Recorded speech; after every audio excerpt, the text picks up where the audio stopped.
नमस्कार मित्रों, मैं हूं राकेश अचल और आप देख रहे हैं चक्षुदर्शी का ये खास कार्यक्रम। चक्षुदर्शी के इस खास कार्यक्रम में आज मैं ऐसे विषय पर बात करना चाहता हूं जो कि विषय नहीं है लेकिन विषय होकर भी विषय है।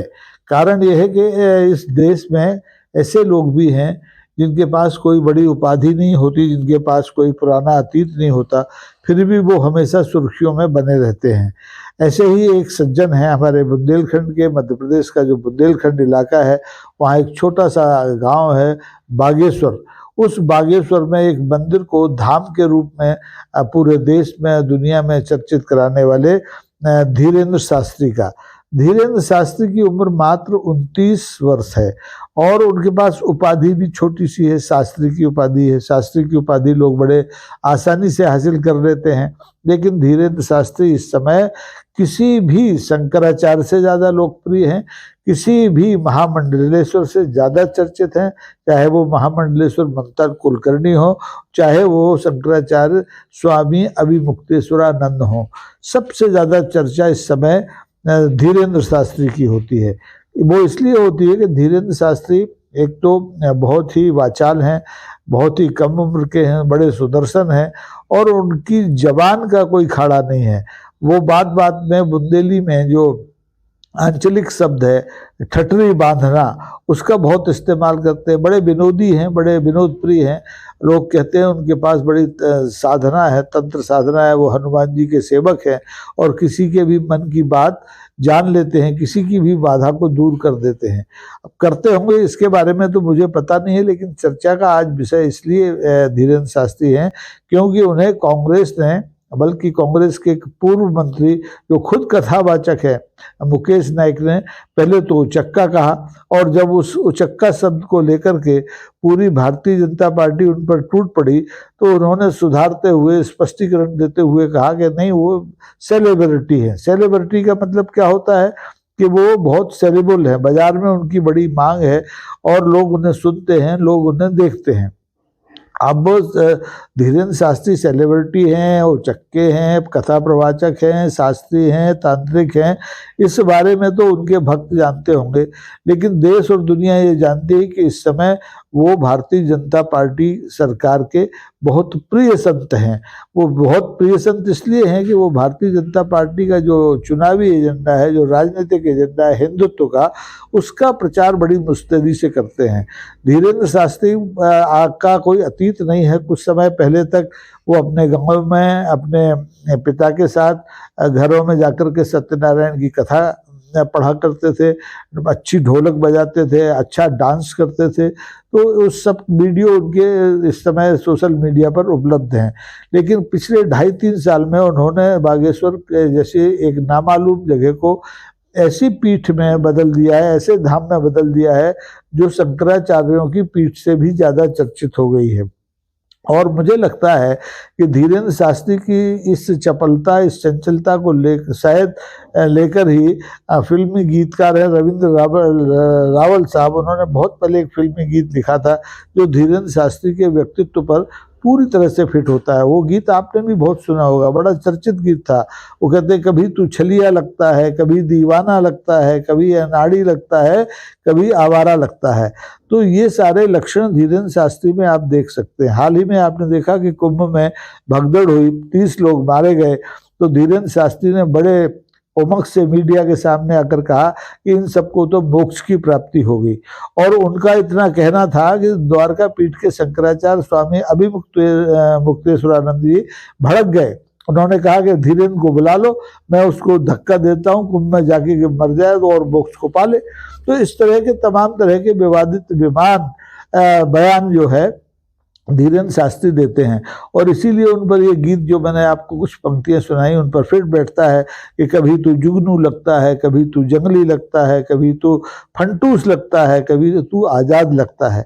वो बिल्कुल आज़ाद ख्यालों के हैं, वो हिंदुत्व की बात करते हैं, वो सनातन की बात करते हैं, वो मुसलमानों को सीधी आँख, टेढ़ी आँख देखते हैं, लगातार उसको निशाने पर रखते हैं।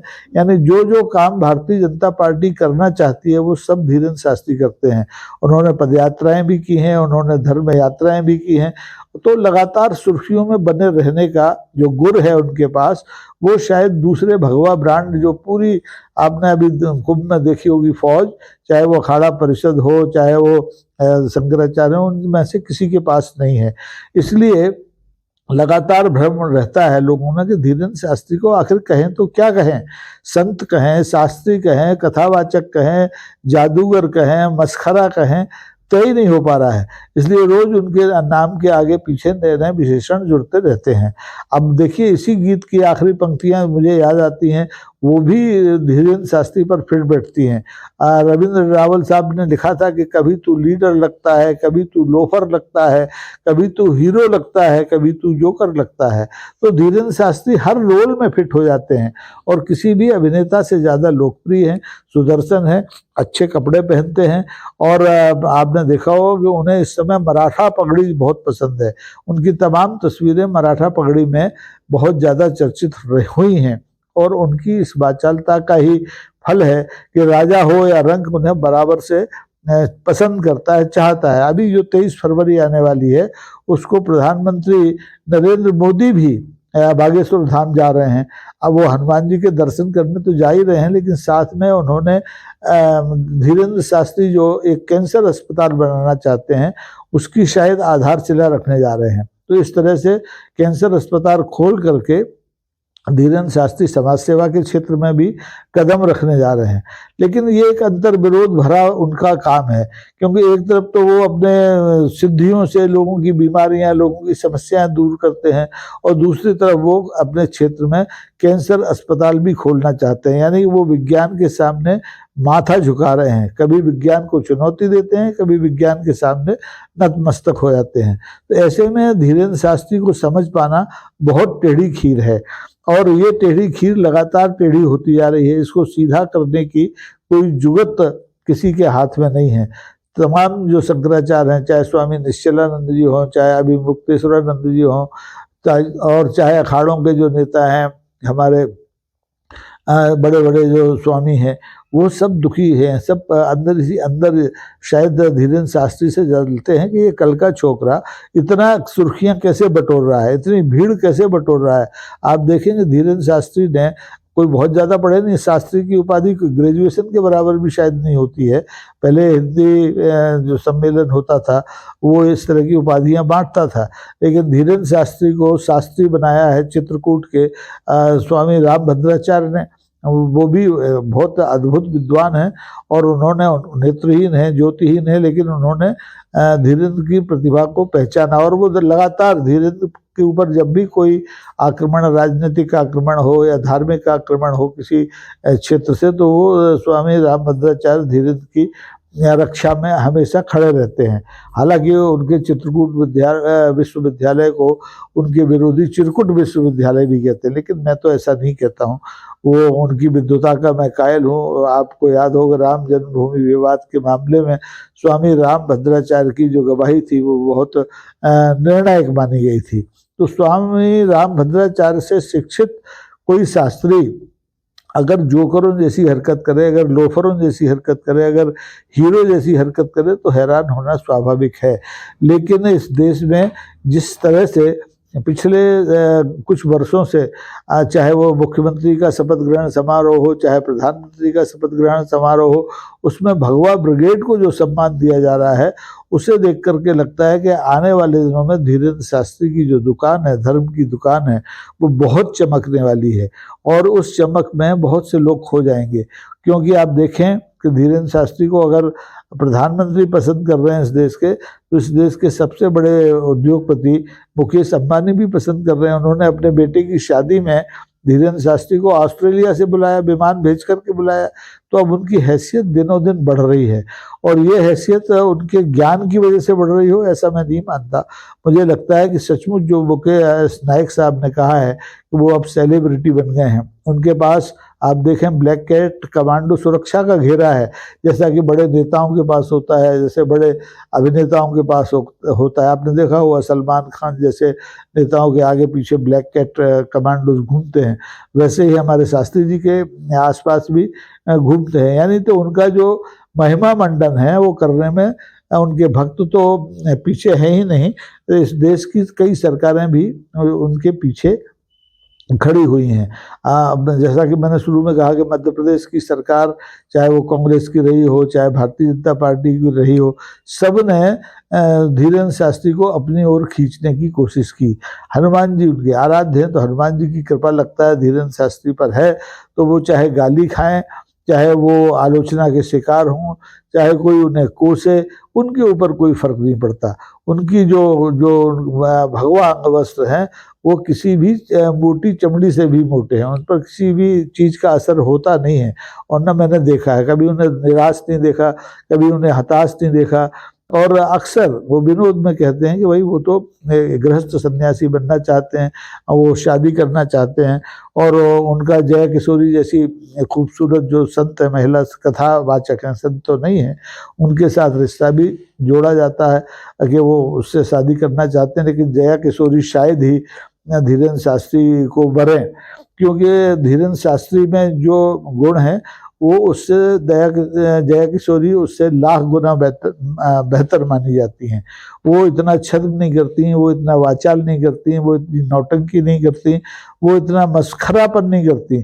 कोई भी साधु संत आपने धीरेन्द्र शास्त्री के मुकाबले वाचाल, मस्खरा, अभिनेता जैसा अभिनय करने वाला देखा नहीं होगा।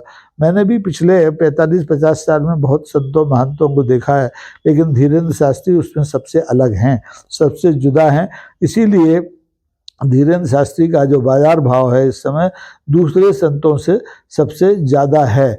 आप देखें कि कुंभ में भी धीरेन्द्र शास्त्री छाए रहे, हालांकि उनके अखाड़े दूसरे अखाड़ों के मुकाबले, अखाड़ा तो उनका है ही नहीं, वो तो एक छोटे से धाम के पीठाधीश्वर हैं।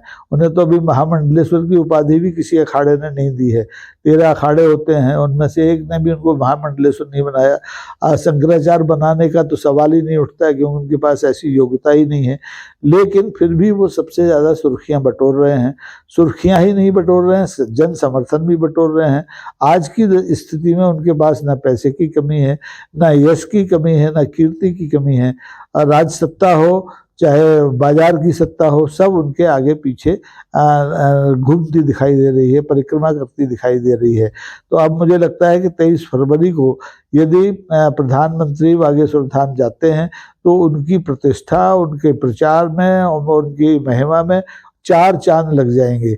और प्रधानमंत्री अक्सर ऐसा करते हैं। आपको याद होगा कांग्रेस में एक सफ़ेद संत हुआ करते थे, बगुला, उनको भगत भी कहा जाता था, सफ़ेद दाढ़ी थी, सफ़ेद ही कपड़े पहनते थे, नाम था प्रमोद कृष्णन जी। वो भी आप उत्तर प्रदेश में भारतीय जनता पार्टी के टिकट पर सांसद चुने जा चुके हैं। उनके आश्रम में भी हमारे प्रधानमंत्री गए थे। अब दूसरा आश्रम जो है वो हमारे इनका है, धीरेन्द्र शास्त्री का, बागेश्वर धाम का। तो मुझे लगता है कि बागेश्वर के लिए धीरेन्द्र शास्त्री एक अनुपम उदाहरण है, अनुपम देन है ईश्वर की। मध्य प्रदेश में धीरेन्द्र शास्त्री से पहले भी आपको याद हो बहुत से लोगों ने कोशिश की धर्म का झंडा लेकर के आगे बढ़े और राजनीति में आने की। उमा भारती का नाम सबसे ज़्यादा चर्चा में रहा। वो एक मामूली सी कथावाचक थी, लेकिन जब उन्हें भारतीय जनता पार्टी की तब की बड़ी नेता राजमाता विजया राजे सिंधिया ने अपना संरक्षण दिया, तो वो देखते ही देखते बिना किसी मेहनत के, बिना किसी शैक्षणिक योग्यता के लोकसभा में पहुंची। बाद में वो केंद्र में मंत्री बनी, बाद में मध्य प्रदेश की मुख्यमंत्री बनी। उन्हें बड़ी बड़ी परियोजनाओं की जिम्मेदारी सौंपी गई, लेकिन आज वो हाशिए पर हैं। उन जैसे तमाम गेरुआधारी संत हाशिए पर हैं, लेकिन धीरेन्द्र शास्त्री अभी हाशिए पर नहीं है। उन्हें हाशिए पर धकेलने की कोशिशें जरूर की जा रही हैं, और वो भारतीय जनता पार्टी के बाहर के लोग कर रहे हैं, कांग्रेस के लोग कर रहे हैं, दीगर कई दलों के लोग कर रहे हैं। समाज में जो विज्ञान का प्रकाश लेके चलने वाले लोग हैं, वो भी धीरेन्द्र शास्त्री की उलट बांसियों के खिलाफ लगातार बोलते रहते हैं। तो आने वाले दिनों में देखना होगा कि धीरेन्द्र शास्त्री की धर्म की दुकान और अच्छी चलती है या उस पर बहुत जल्दी ताला लगता है। तो आप भी देखते रहिए, हम भी देखते रहेंगे। चक्षुदर्शी के इसी तरह के वीडियो में आपको इस तरह की खबरें देखने को मिलेंगी। आपसे निवेदन है कि आप इस वीडियो को लाइक करें, शेयर करें और अगर उचित समझें तो सब्सक्राइब भी करें, ताकि इस तरह के लीक से हटकर वीडियो आप तक समय पर पहुंचते रहें। बहुत बहुत धन्यवाद। नमस्कार। जय हिंद।